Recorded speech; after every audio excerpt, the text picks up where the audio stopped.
muitos acreditam que a automação é um inimigo do BPO, o que particularmente eu não acredito, mas eu queria que você até trazesse mais elementos de como a automação pode ajudar o BPO e pode ajudar a empresa, né, a ter a sua operação melhor no dia a dia. Sim, o BPO, existe esse estigma, vamos dizer assim, né, ainda algumas pessoas acreditam nisso, porque o BPO, ele normalmente surgia dentro das consultorias como contorno da solução fiscal. Então, a consultoria vendia um projeto de solução fiscal, a solução fiscal não conseguia atender a tempo uma entrega de SPED, uma entrega de SPED fiscal, de contribuições, enfim, e aí entrava a equipe de BPO para ajustar os erros que a ferramenta não conseguia em tempo de entrega e fazer esse contorno até que a ferramenta desse go live e estabilizasse.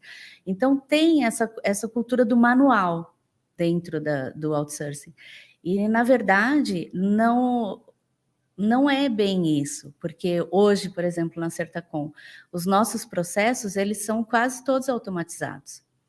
E o meu analista, o meu especialista, ele é o assistente da máquina hoje. Como a gente fala, ele é o assistente do robô.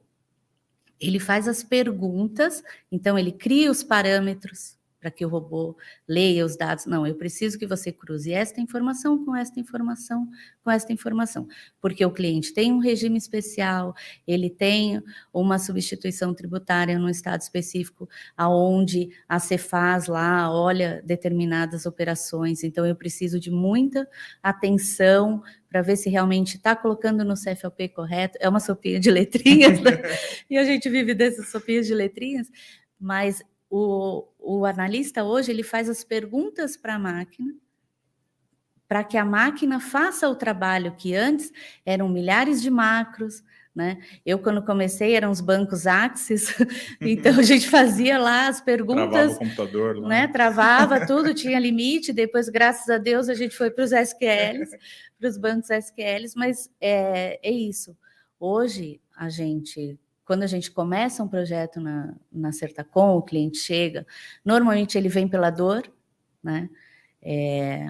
Hoje a gente tem mais dor do que planejamento, mas o cliente que ele vem pela dor, ele sofreu uma autuação, ou ele teve uma questão no Nos Conformes, por exemplo, que é um programa super interessante aqui em São Paulo, onde as empresas são pontuadas, né, elas são bonificadas pelas notas. Então, se ela não está em compliance com as entregas, se ela tem entregas fora do prazo, se ela retifica muitos arquivos, né, então a Cefaz está de olho nisso. Não adianta só cumprir o prazo da entrega da obrigação. Tem muitas empresas que falam, vou entregar em branco. Sem movimento. Sem movimento. Cumprir o prazo, depois retifica. Não, primeiro eu vou fugir da multa, né? Mas aí ela vai e retifica. Isso. Nunca, né? Quem nunca? Quem nunca? E aí a Cefaz está olhando isso. Então você vai e retifica, e fala assim, você vai retificar sempre? Então eu vou te penalizar. E aí você está numa nota A e você vai para uma nota D. Aí o tributário vai entrar com uma recuperação de crédito, um ressarcimento, e aí a Cefaz fala, não. Mas por quê? Porque você está nota D, você está com isso fora do seu, não está em compliance com o seu fiscal. E aí vem para cima do Tex, a empresa inteira vem para cima do Tex.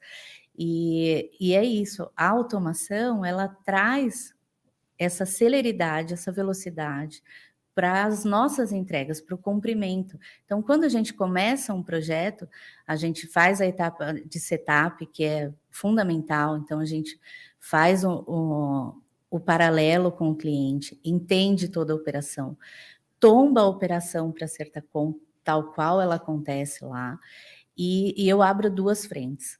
Então, uma é a operação, então o meu time assume, vai fazer um paralelo, 2, 3 meses, e a minha equipe de tecnologia vai olhar para os processos do cliente e vai ver, opa, essa planilha aqui eu não preciso mais, eu vou automatizá-la.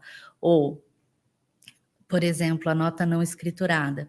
É um ponto que a Cefaz pega muito para os contribuintes, né? A nota de saída é muito fácil, ela está dentro de casa, é a tua operação, né? Hoje, graças a Deus a gente não tem mais problemas com XMLs, com guarda de XMLs. Então, normalmente as empresas conseguem escriturar. Normalmente elas conseguem escriturar 100% das notas de saída. Mas e as entradas? Né? É um desafio. É um desafio, porque você às vezes perde o tempo de manifesto, então eu preciso ir lá fazer um desconhecimento. Então hoje a gente tem ferramentas no mercado que possibilitam isso. Então se a gente identifica uma dor, por exemplo, de notas não escrituradas no cliente, a gente já vai acoplar uma plataforma que vai ficar lá monitorando, né? Se ele tem, por exemplo, como a gente usa da do táxi, a CND, a gente acompanha a caixa postal, então a gente acompanha toda essa movimentação do fisco em tempo real, para que a gente garanta a escrituração e não sofra no tempo de entrega. Então, tanto das obrigações principais quanto das acessórias, né? Então, a gente tem primeiro as principais, que é a apuração dos tributos, toda essa validação, entre a apuração dos impostos e a efetiva entrega da escrituração, a gente faz um trabalho de diagnóstico fiscal, também é um ponto muito forte dentro da Certacom, porque como a gente, na parte de crédito, tem a parte do pleito, tem a parte do fiscalizatório, que é uma outra unidade de negócio, então a gente está na ponta, a gente está no posto fiscal. Então, quando a gente está acompanhando um processo fiscalizatório e o fisco faz um apontamento, a diretora lá já vem tomar um café comigo. Olha, Carla, o fisco está olhando isso aqui. A gente está olhando isso aqui no cliente tal? Não, vamos olhar. Aí a gente já pega a galera de tecnologia, olha, eu preciso de um olhar, eu preciso de um robô validando essas informações aqui para mim, eu preciso olhar, inclui essa validação no meu diagnóstico, inclui esse relatório para o analista olhar direitinho.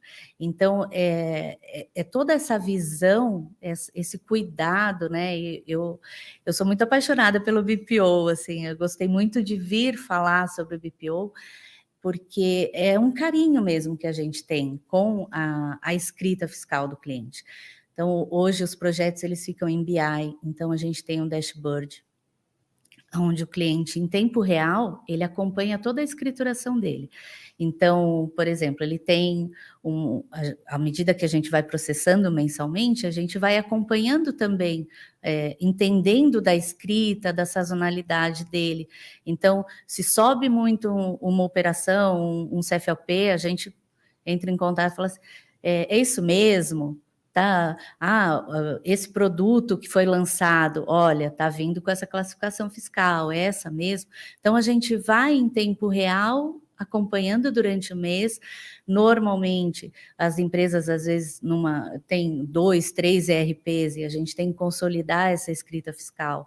Então, tem os nossos robôs que fazem essas conciliações durante o mês, para que a gente antecipe qualquer situação de exposição mesmo do cliente.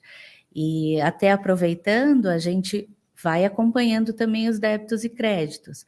Então, quando a gente tem conta corrente do cliente. Então, se ele vai acumulando créditos, a gente já puxa uma conversa a todo mundo. Tributário do cliente, o fiscal do cliente, o nosso tributário, fala assim, o que dá para fazer aqui? Né? A gente pode entrar com uma compensação, pode entrar com um processo administrativo, pode fazer um ressarcimento. Quando sai um programa novo do governo, a gente conversa com os nossos clientes também. Então, é realmente esse cuidado, essa garantia do compliance mesmo.